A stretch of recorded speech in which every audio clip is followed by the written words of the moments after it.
46과의 말씀입니다. 46과 시편 4편 1절부터 8절까지의 말씀으로서 추수감사주의를 준비하는 말씀이에요.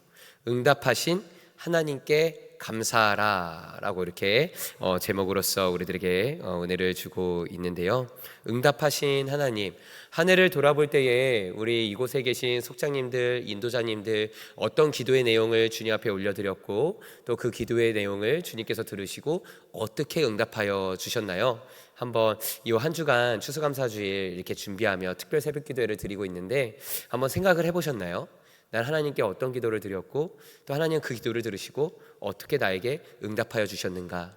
또 한번 성도님들께 속해온 분들께 한번 물어보세요. 한 해 동안에 어떤 기도를 가지고 하나님께 기도를 드렸고 그 기도에 그 마음이 어떻게 채워졌는지 또 어떤 응답이 임하였는지 한번 나눠보는 시간이 되었으면 좋겠어요. 오늘 추수감사주일에 관련한 이제 말씀을 우리들에게 주면서 어떤 감사, 오늘 말씀의 주인공인 다윗은 어떤 감사를 하고 있는가라는 것을 우리에게 가르쳐주고 있습니다. 추수감사절이 되면은 지난 한 해 동안 우리에게 허락하신 하나님의 은혜를 생각하게 하죠. 수많은 감사의 내용이 있지만 그 가운데 특히 감사한 것은 무엇일까 하면은 오늘 말씀에서 우리들에게 가르쳐주는 것, 우리의 기도에 세밀하게 응답하셨다라는 것이에요. 누가? 하나님이. 우리는 하나님께 우리의 필요에 의하여 필요를 따라 하나님께 기도하였고 그 기도를 들으신 하나님이 우리들의 삶 속에 세밀하게 역사하셨다는 것입니다. 다윗도 오늘 말씀의 이제 주인공 다윗도요, 기도에 응답하시는 하나님을 경험했어요. 그래서 궁지에 몰린 상황에서도 기도하기를 멈추지 않았고 항상 그 은혜를 찬양하며 감사했습니다. 오늘 말씀은요, 다윗은요 궁지에 몰려있는 중에 하나님께 감사했던 기도예요. 시편 4편의 상황은 어떤 상황이었느냐 잠시 말씀을 드리도록 하겠습니다. 오늘 이 내용 중에 나와 있지 않기 때문에 세 번째 아들, 다윗의 세 번째 아들 압살롬의 반란에 의한 내용이에요. 그 이전인 3편도 마찬가지고 압살롬의 반대, 아들의 반란에 의한 상황 가운데 하나님 안에서 경험하는 그 은혜를 고백한 시편인데 좀 재밌는 표현 중에 하나가 뭐냐면은 시편 3편은요 말씀에 나와 있지 않지만 말씀드리고 지나가도록 하겠습니다. 시편 3편은 이런 제목을 가지고 있어요. 이런 애칭을 가지고 있는데 아침의 기도라고. 아침의 기도. 그리고 시편 4편의 말씀은 저녁의 기도라고 이렇게 하고 있어요. 그래서 한번 짧은 말씀이니까 왜 아침의 기도라고 말하는지 또 왜 저녁의 기도라고 말하는지 한번 읽어보았으면 좋겠어요. 그 내용 중에 하나는 시편 3편에는 잠에서 깨었다라는 표현을 하고 있고요. 또 시편 3편은 잠이 드는 중에, 잠드는 직전에 이러면서 이런 표현을 하고 있습니다. 그래서 저녁의 기도라고 하고 있습니다. 그런 궁지에 몰린 상황에서 기도하기를 멈추지 않았고 항상 하나님의 은혜를 찬양하며 감사했던 바울의 모습을 보게 됩니다. 그럼 질문 한번 같이 읽도록 하겠습니다. 질문 같이 읽습니다. 하나님은 다윗의 기도에 어떻게 응답하셨습니까? 첫째, 한번 같이 읽어보도록 하겠습니다. 마음을 너그럽게 하셨습니다. 어쩌면 우리의 마음에 어려운 상황 중에 하나를 살펴본다라고 한다면 수많은 어려움도 있지만 가장 사랑하는 이의 어떤 배신, 아니면 내가 정말 아껴줬던 이에게 있어서 내 기대와는 다른 모습과 모양, 방향을 가질 때에 우리들의 마음이 많이 아프지 않나요? 사랑하는 자녀들, 아니면 사랑하는 이웃들, 사랑하는 아니면 어떠한 관계, 이런 곳에서 다윗은 지금 사랑하는 이로부터 오는 반란의 상황을 겪게 되었단 말입니다. 그 가운데 다윗은 기도를 하였는데 하나님이 어떤 마음을 주셨다? 마음을 너그럽게 하셨다. 그 마음을 평안하게 하여 주셨다는 것이에요. 다윗은요 상당히 어려운 처지에 있었습니다. 그래서 이런 표현이 나와요. 곤란 중에 어느 때까지, 곤란한 이 상황 가운데 내가 어느 때까지 있어야 되겠습니까? 그런 상황 중에 기도한 것을 보면은요 그가 얼마나 힘든 상황에 있었는지 짐작할 수가 있습니다. 아마 우리 속회원들을 돌아보면은요 이런 기도, 내가 어느 때까지 이렇게 참고 견뎌야 될까요? 내가 어느 때까지 있어야 될까요? 라고 말하는 속회원 분들이 있을지 모르겠어요. 다윗의 대적들은요 주변에서 말도 안 되는 거짓말을 만들어냈어요. 헛된 일을 꾸며서 그를 곤란한 상황으로 내몰았습니다. 그런 힘든 상황 중에도 다윗은 하나님 앞에 나와 기도했습니다. 기도할 때 자신의 마음을 너그럽게 하시는 하나님을 체험하게 되었어요. 이 곤란한 상황이 나에게 어느 때까지 이어질까? 그러는 중에 하나님의 자녀로서 우리는 무엇을 해야 될까 할 때에 기도하기를 바랍니다 라는 것을 알려주고 있어요. 왜? 그런 요동치는 그 마음을 누가 평온케 할까 할 때에 하나님께서 우리들의 마음을 너그럽게 평안하게 하여 주신다는 것을 가르쳐주고 있습니다. 그래서 기도할 때 자신의 마음을 너그럽게 하시는 하나님의 은혜를 체험했던 것이에요. 사람들은요, 어려움에 처하면 마음이 좁아지고 또 작은 일에도 상처를 받게 됩니다. 특히 사람들이 중상모략하고 모함하고 또 거짓말을 만들어내는 그 모습에 힘들게 하면은요, 더욱 마음이 좁아지게 돼요.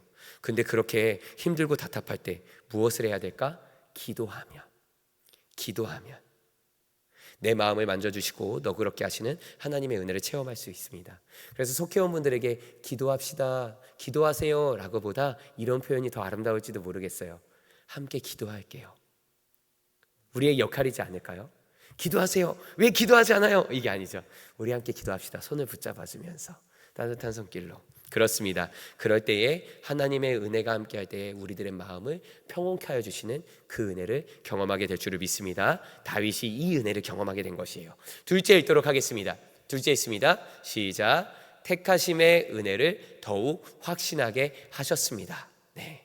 다윗이 기도할 때 그 기도를 들으시는 그 주님이 다윗에게 택하심의 은혜를 더욱 확신하게 하게 하여 주시는 응답을 주셨다는 것입니다. 다윗은 이렇게 선포해요. 여호와께서 자기를 위하여 경건한 자를 택하신 줄 너희는 알라.